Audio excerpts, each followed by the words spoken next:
হজরত হজরত মালিক ইবনু হুয়াইস হজরত মালিক ইবনু হুয়াইরিস রাদিয়াল্লাহু তাআলা আনহু হতে বর্ণিত। তিনি বলেন, আমি আমার কওমের একটি প্রতিনিধি দলের সাথে রাসূলুল্লাহ সাল্লাল্লাহু আলাইহি সাল্লাম এর নিকট আগমন করলাম, আর আমরা ছিলাম যুবক। এরপর আমরা তার নিকট 20 দিন অবস্থান করলাম, আর রাসূলুল্লাহ সাল্লাল্লাহু আলাইহি সাল্লাম ছিলেন অত্যন্ত দয়ালু এবং বন্ধু বৎসল।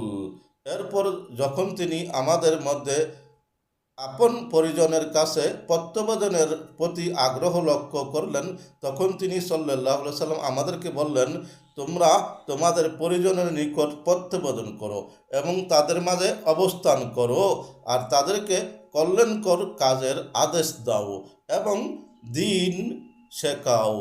আর তোমরা সালাত আদায় করো, যেভাবে আমাকে সালাত আদায় করতে দেখলে।